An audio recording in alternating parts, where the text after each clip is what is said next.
On the night of March 23, 1972, the hills west of Quang Tri felt like they were holding their breath. Low clouds smothered the moon. The air was heavy with wet earth and wood smoke, and the jungle below the ridgeline of a nameless hill the locals called the Crooked Tooth seemed to be listening. On that crest, 30 ARVN soldiers tightened web gear and checked weapons in a ring of battered sandbags and rusting wire. They wore mismatched uniforms, some with old American jungle fatigues, others in faded ARVN khaki. Most carried M16A1s that had seen better days. To the rest of the battalion, they were tiger trash, rejects, troublemakers, ex-deserters, rear echelon screw-ups sent to the worst hill on the map, so no one had to deal with them. Their platoon leader did not fit that label. First, Lieutenant Tran Quoc Min had graduated near the top of his class at Tu Juk. His maps were immaculate, his orders precise, his boots once shone like black glass. What had put him on this remote outpost was not incompetence, but a mouth that had run too honest in front of a regimental colonel. Min had questioned, too bluntly, why undertrained companies were being fed into the 1972 offensive with thin artillery and little armor. The colonel's answer had been a reassignment. Take charge of the rejects. Maybe they'll teach you humility. The Min stood near the small observation post made of oil drums and scrap plate, one hand on his rifle stock, the other resting on a folded map. Around him, men smoked, muttered, stared into the dark. None looked like heroes. Next to the radio, an American advisor leaned against the sandbags, a tall, graying man with an old 1st Cavalry patch sewn to his sleeve long after his division had gone home. Sergeant First Class Jack Hollis had multiple tours behind him and more scars than he admitted. Officially, he was there to help coordinate artillery and air. Unofficially, he didn't trust paper reports about an outpost manned by problem soldiers, so he'd insisted on spending a few nights on the hill himself. He watched Min move along the perimeter with a kind of quiet curiosity. The young officer checked Claymore firing wires personally, corrected fields of fire, fixed sloppy work without shouting. He listened when his NCOs talked. He called men by name. "You don't talk to them like they're trash," Hollis said in English. Min glanced back, his own English careful but clear. "If you tell a man that he is trash long enough, Sergeant, he starts to believe it. Tonight, I want them to believe they are something else." Far below, the Easter offensive was gathering. Intelligence summaries spoke of NVA divisions pushing south across the DMZ, of tanks on jungle trails where tanks were never supposed to go. Units east of them reported pressure along Route 9. The Crooked Tooth was just one more bump in the terrain, one more ring of sandbags in a war full of them. But from its crest, an observer could see the road, the artillery positions, the approaches to Zhongha. If the NVA took it, they could look straight into the ARVN rear. At 2100, Min called his men into a loose circle just inside the wire. A single hooded lantern threw weak light on tired faces. "You all know what the battalion says about you," he began without ceremony. "Drunks, cowards, thieves, men they send to the worst jobs because no one else wants you." There was a ripple of bitter laughter. A stocky corporal with a broken nose muttered something crude under his breath. "Maybe some of that was true before," Min continued. "Maybe you failed once. Maybe you ran. That is finished. Tonight this hill is the door between our artillery and the enemy. They come from the north in numbers. They need this ground. If they take it, they see everything." The busted-nosed corporal snorted.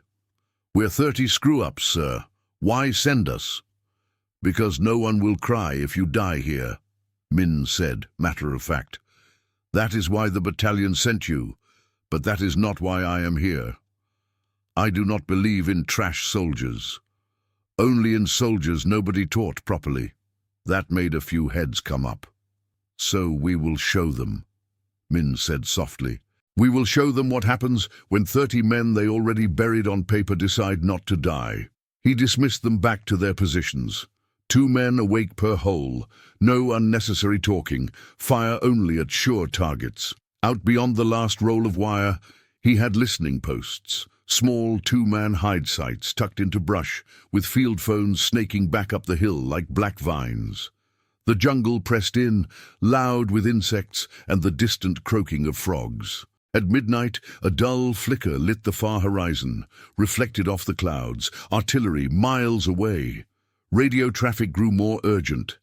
The battalion net crackled with reports of probes on nearby positions, of contact along Route 9, of enemy strength unknown, possibly regiment size. "Think they'll send any of that up here?" Hollis asked.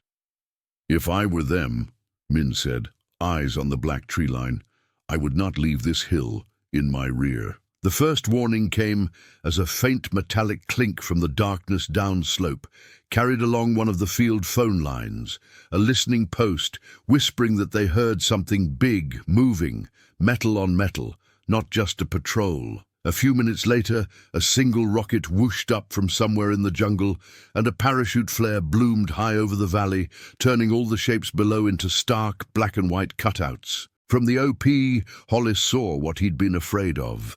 Clusters of figures on adjacent ridgelines, busy silhouettes settling into firing positions. The flare burned out. The world dropped back into night. The NVA opened the fight with rockets.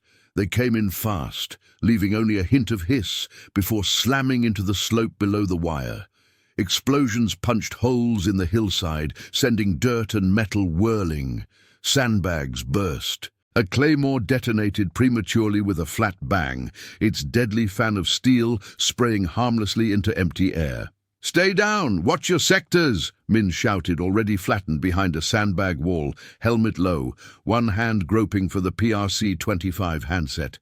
"Red leg! This is Python Bravo 2. Fire mission over!" Hollis barked, forcing calm into his voice. "Bravo 2. Send it!"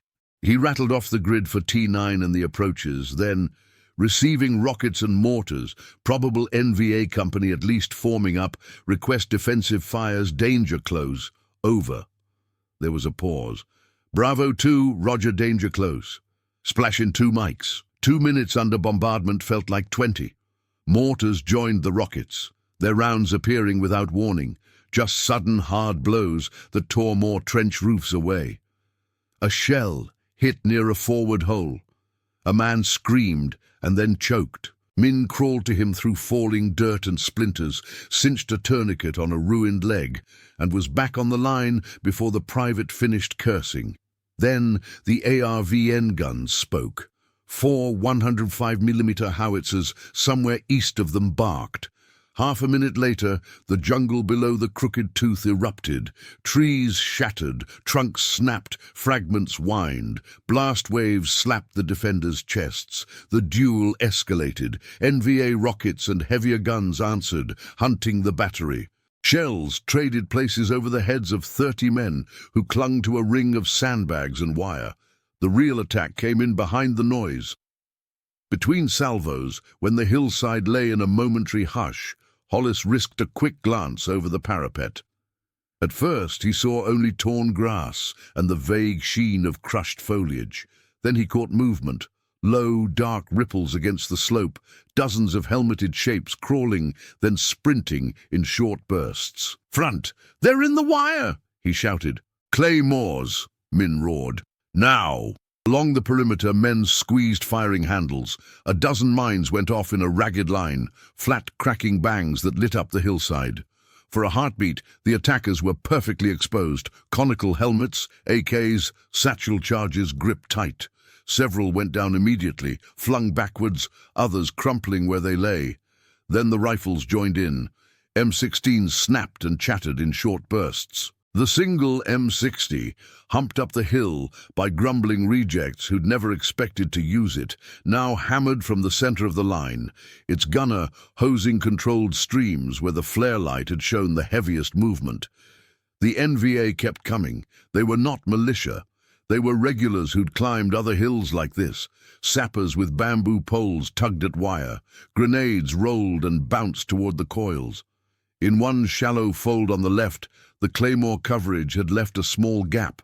A sapper team exploited it, dragging wire aside, a man with a satchel charge belly crawling forward. He was seconds from the outer sandbags when a single shot cracked from the flank. Corporal Lam, the busted-nose ex-thief, had been watching not for masses of bodies, but for the man with the pack. His shot caught the sapper in the chest. The charge slid from limp hands. A grenade from Lam's assistant finished the package, blasting it apart before it could erase the breach. On the right, where the slope was steeper and the defenders had grown lax, a second sapper team crawled under the cover of explosions. A boot snagged a tripwire. A flare went off, washing the ground in harsh white. Private Hung, 19, thin, and notorious for being drunk on guard duty, froze. 3 NVA were suddenly right there, one already inside the wire. Training had always been where he hesitated, wanting to be sure. "Right side, engage!" Min's voice cut through the haze. Hung fired. His first round kicked dirt. His second shot hit a shoulder. The third took the sapper in the chest. The dead man's grenade went off tangled in wire. The other sappers dove away. Hung realized he was crying only when tears cut clean streaks through the dust on his face. His squad leader slammed a hand onto his helmet. "You did your job," the sergeant barked. "Keep doing it." The first assault broke on the Crooked Tooth like a wave on rock, then slid back down in pieces, leaving bodies in the wire, torn shapes on the slope. But the night was far from over, and 300 NVA had not climbed into this valley to give up after one bloody try. By Euro 200, the battle had become a grinding test of will. The artillery duel continued overhead, but the rhythm shifted. The NVA mortars started falling in irregular patterns, trying to catch men moving between holes. Rockets walked across the crest, smashing bunkers that had survived the earlier barrage. One blast collapsed an entire fighting position, burying a defender waist-deep before his comrades clawed him free. Inside the perimeter, the rejects had settled into a harsh discipline. Ammo runners, skinny privates who knew every dip in the trench by feel, crawled along the inner side of the line, passing bandoliers and belts forward, dragging wounded back when they could. No one had told them to do it. The system had simply formed because someone had to.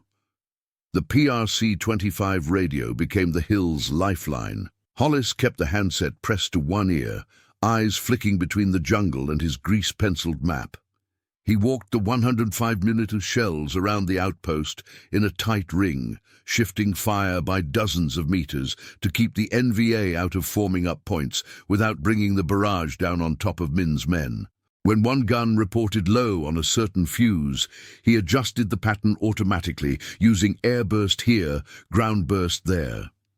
The battalion net was a mess. Units were reporting contact up and down the line, some falling back, some cut off. Tanks had been sighted on other axes. T9 was mentioned once as still engaged, then dropped from the conversation. No quick reaction force was coming up that hill anytime soon. Min absorbed that and simply didn't tell his men. They already knew, in the way soldiers know when they are alone, but saying it out loud would change nothing except tightened throats and stomachs. He moved the perimeter instead. In the dark, under fire, he quietly shifted men from sectors that were only under sporadic harassment to those that had taken the brunt of the first assault.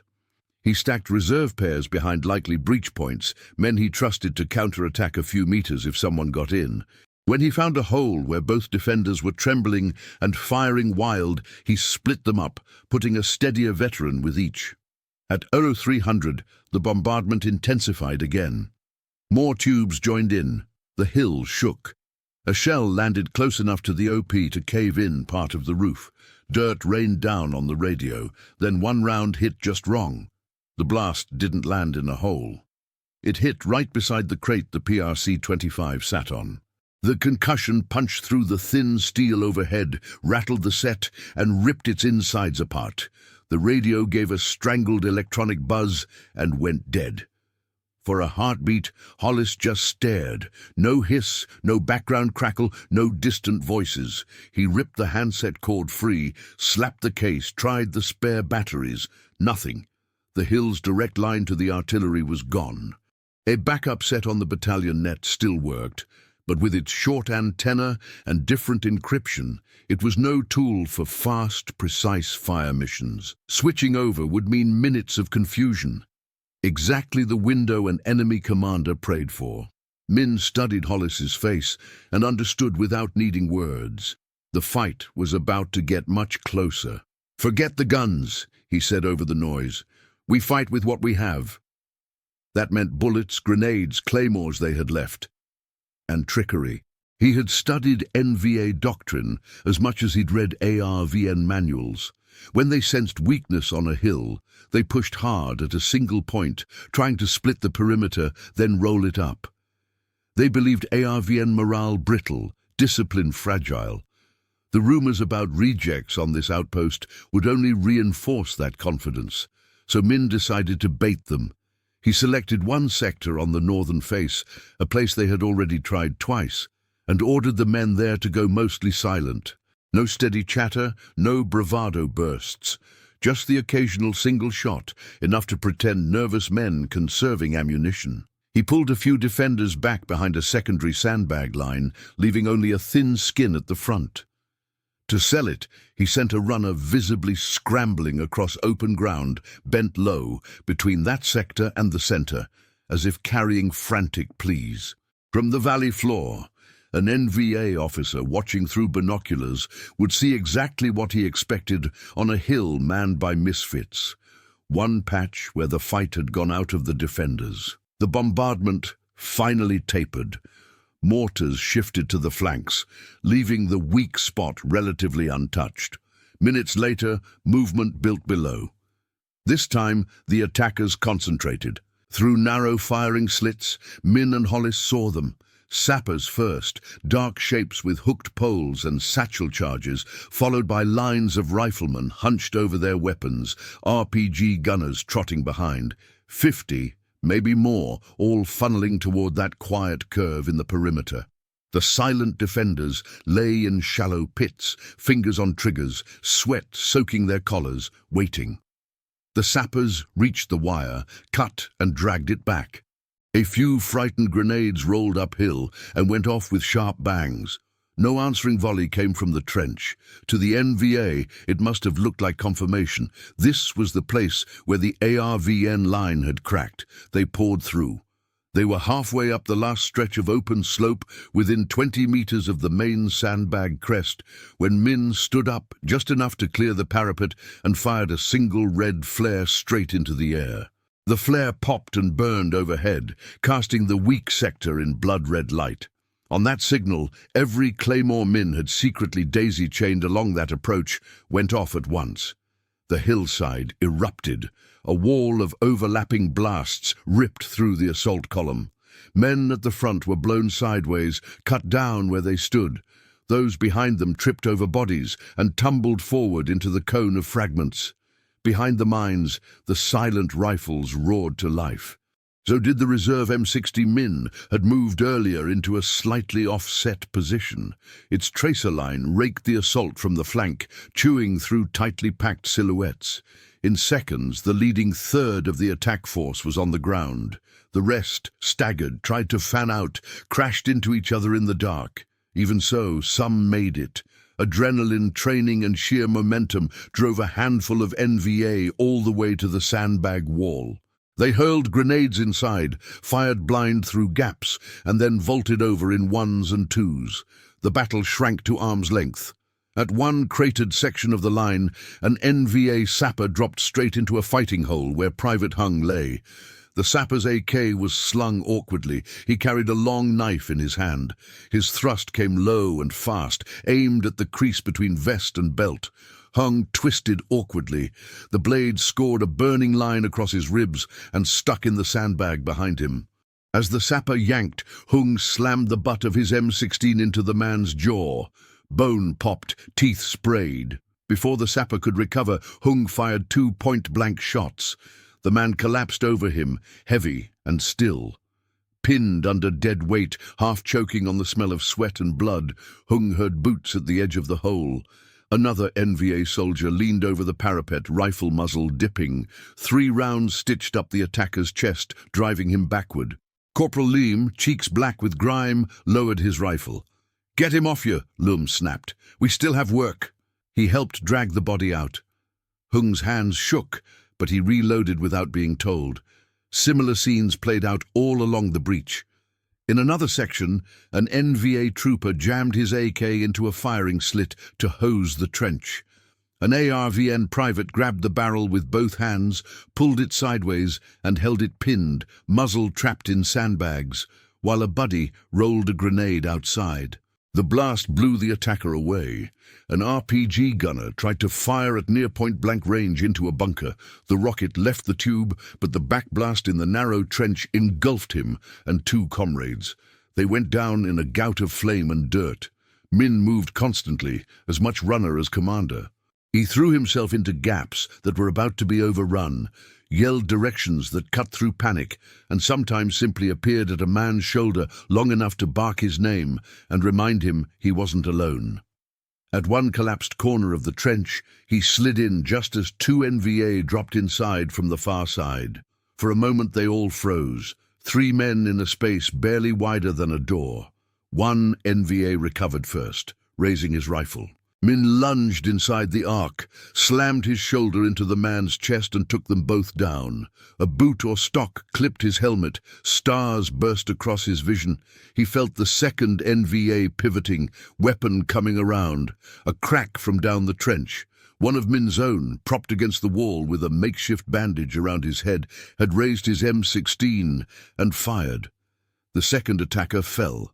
Min, still tangled with the first, drove his bayonet up under the man's ribs. The sapper jerked once and went slack.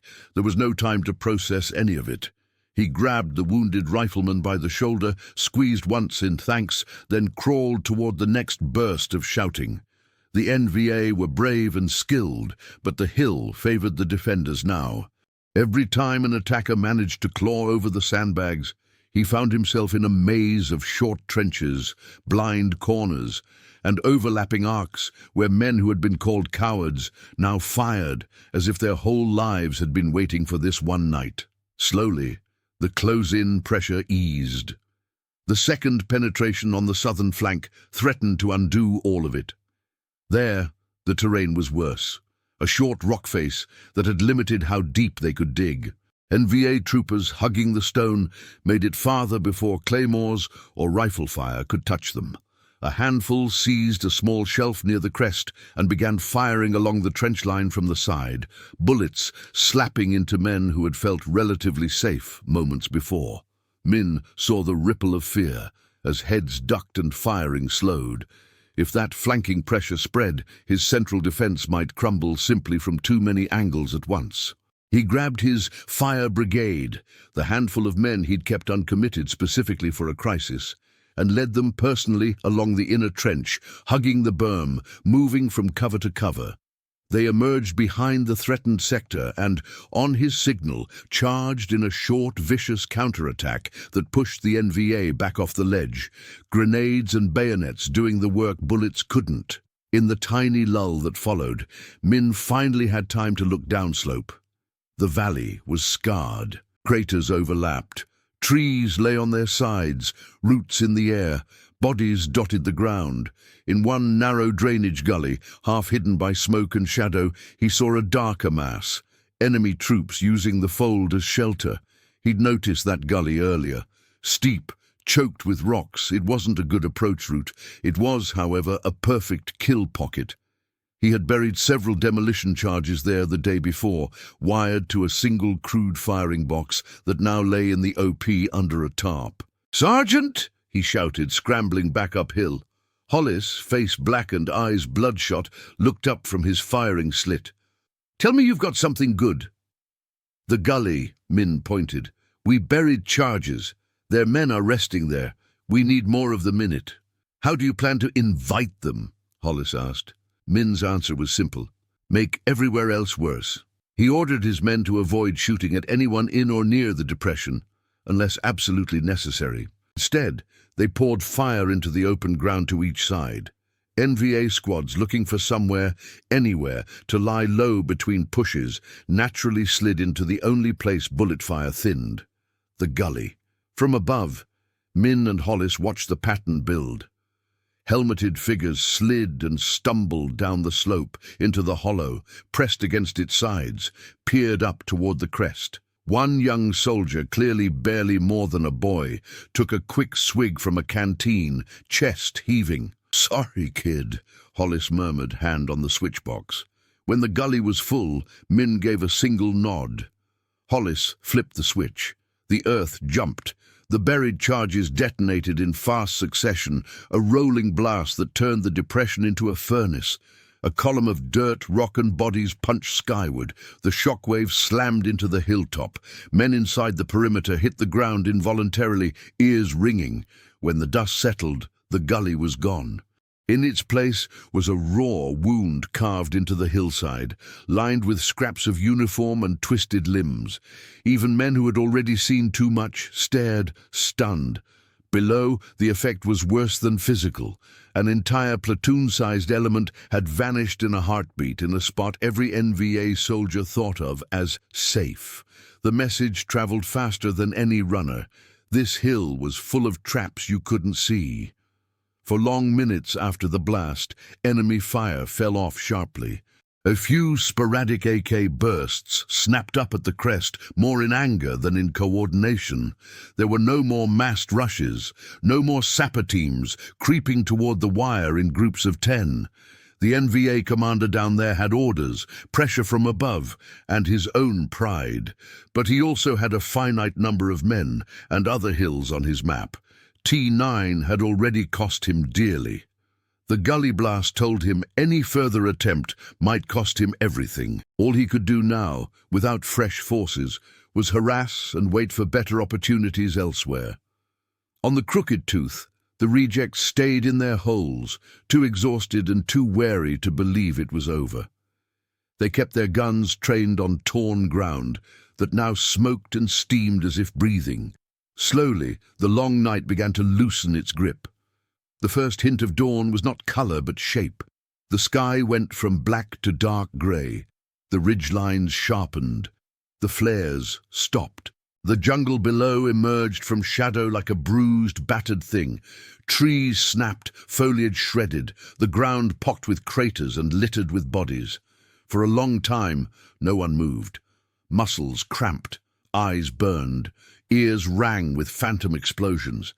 A few men stayed frozen behind their sandbags because their minds hadn't caught up with the quiet yet and were convinced that any sign of relief would summon another assault. The spell broke when a new sound crept in beneath the ringing, a distant metallic growl, rhythmic and heavy. Tracks. "Listen," Hollis said from the OP, voice raw but steady. "That's friendly." Minutes later, the battalion net flickered to life on the backup radio. Static, then a clipped voice. An ARVN armored column with M41 tanks and M113 APCs was pushing west along Route 9, clearing pockets of resistance, relieving isolated outposts. T9 was on their route. Estimated an hour. Min exhaled slowly. "Tell them to bring medics," he replied, "and bags." He finally let himself stand. His legs protested. He climbed up behind the sandbag crest and took in the hill in full light for the first time since sunset. It looked as if a giant hand had clawed at it all night. Sandbags were shredded, trenches half collapsed, bunkers caved in. The OP roof sagged. The wire was a tangle of twisted metal and torn bodies. Down the slopes, enemy dead lay draped over roots and rocks, sprawled in the positions they'd fallen, some as if sleeping, others twisted into grotesque shapes. Here and there lay ARVN dead too, a runner who hadn't made it back to cover, a machine gun assistant lying half across an ammo box, a soldier who'd taken shrapnel while dragging a wounded friend. "Stay in cover," Min called by reflex.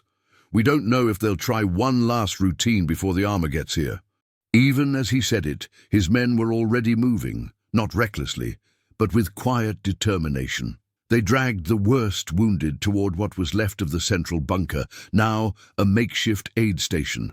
Field dressings were checked, tourniquets tightened. Some wounds that had looked manageable in the dark revealed themselves in daylight as hopeless. A few men who'd survived on adrenaline all night finally let go. They also began to count. Of the 30 who'd gone into the night on this hill, 11 were dead. 8 more were badly wounded, limbs gone, lungs torn, faces ruined. The platoon had been cut in half. Below, the first armored vehicles appeared, olive-drab hulks grinding along the battered road, antennas swaying. Tanks and APCs fanned out, infantry dismounts spreading into the tree line to clear any surviving NVA. The column commander, a major with crisp rank slides and circles under his eyes, climbed the last stretch on foot. He stepped carefully around corpses and unexploded ordnance until he reached the crest, breathing hard. He had been told this outpost was manned by discipline cases. He had expected a shattered handful of survivors, maybe a position already half overrun. Instead, he found a small group of filthy, hollow-eyed men still reinforcing their lines, stacking sandbags with hands rubbed raw, resetting claymores, checking arcs as if the night hadn't ended. At their center stood Min, helmet askew, uniform torn and soaked with blood, some of it his, most of it not, rifle slung by a frayed strap. "Lieutenant Tran?" the major asked, almost disbelieving. "Yes, sir," Min replied. The major's eyes swept the slope. From where he stood, he could see bodies in the wire, charred scars where the demolition charges had gone off, clusters of enemy dead where the claymores had reaped them. The battalion commander said this hill was held by— he hesitated, searching for a softer term. "By men with problems." "Problems, soldiers," Min said. "Yes, they caused the enemy many problems." Hollis let out a tired bark of laughter despite himself. The major didn't bristle. He stepped forward and held out his hand. "You held, Lieutenant. That's what matters." In the days that followed, engineers came up to repair bunkers and reset concertina. Graves registration teams worked the slopes. Medics evacuated the wounded. Bodies, friend and foe, were carried down on ponchos and in the back of APCs. On paper, the battle became a paragraph in an after-action report. Outpost T9, defended by one ARVN platoon with U.S. advisor, repelled multiple night assaults by estimated NVA battalion. Enemy losses 120+ KIA confirmed, friendly losses 11 KIA, 8 WIA, position held, numbers, neat, contained. On the ground, the story jumped from mouth to mouth in a different form. Relief troops walked the hill, counted the dead with their own eyes, saw the overrun fighting holes where bodies lay almost on top of one another.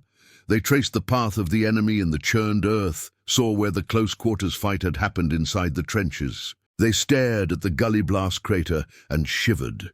Men began referring to the survivors not as tiger trash, but as the tigers of T9. For the 30 who had started that night as rejects, the legend was built out of faces, not stats. They remembered the M60 gunner who refused to stop firing even when the barrel glowed, cooling it with his own canteen water. They remembered the wounded runner who kept crawling along the trench, with bandoliers slung over his shoulders, leaving a bloody trail in the dirt. They remembered the man who died, gasping in the trench, clutching Lieutenant Min's hand, while the lieutenant whispered clumsy borrowed prayers into his ear. The army tried at first to fold the survivors back into other units, to dissolve the reminder that its worst platoon had done what better-regarded companies sometimes hadn't. The men resisted. The nickname that had been an insult became a badge. Eventually, higher command recognized the morale value and redesignated them properly as a Tiger assault platoon. Min was promoted to captain and given a company. His superiors, some of whom had sent him to T9 hoping it would silence him, now cited his exceptional leadership under fire in dry memoranda. Recommendations for medals went up the chain. Some were approved, some lost in the chaos. When Saigon fell in 1975, none of that protected him. Like many ARVN officers, Min ended up in a re-education camp, his time on the Crooked Tooth unmentioned in any document that mattered. Years of hard labor and political lectures followed. Some of the Tigers who had survived T9 did not survive that new world. Others eventually made it out of the country on boats or through refugee programs, carrying the memory of the hill in silence to places like California, France, Australia. Hollis, the American sergeant who'd flipped the switch on the gully, left Vietnam a few months after T9, when his body finally refused another extension. Back in the States, he found that when people talked about the war, they rarely talked about ARVN units, except as punchlines. He tried writing a few articles for military journals about the battle, about 30 South Vietnamese rejects who had held against absurd odds. Most editors were more interested in stories with US battalions in the starring role, so the legend of T9 lived mostly in smaller circles. Among advisors who'd served with ARVN units, the story of the Crooked Tooth circulated over beers in VFW halls and reunions. A handful of American infantrymen who'd passed through that sector told it to their kids years later. There was this hill, see, manned by South Vietnamese nobody wanted, and they fought like demons. Among Vietnamese refugees who had once worn ARVN uniforms, the memory surfaced in quiet conversations. Someone would mention T9, and a certain tilt of the head or narrowing of the eyes would answer. Details blurred, numbers shifted. What stayed constant was the core. 30 men everyone else had written off, 300 NVA who'd expected an easy kill, and a hill that did not fall. For those 30, the battle left more than scars. Some never again slept easily during storms. A summer thunderclap could yoke them straight back to that night, to the feel of the earth jumping under their bodies. The smell of wet grass at dawn might suddenly taste of cordite and blood, but there was something else they carried too, something more stubborn than fear, the knowledge burned in by hours of terror that the worst things others had said about them weren't true. They had been called cowards, trash, failures. On paper, they were the platoon you sent to a hill as punishment. On the Crooked Tooth, they discovered that, under fire, they could think, adapt, hold, and win. The wider world mostly never heard their names. There were no big books or movies about T9. In the grand narratives of the war, it was just one small, ugly tooth of land among thousands.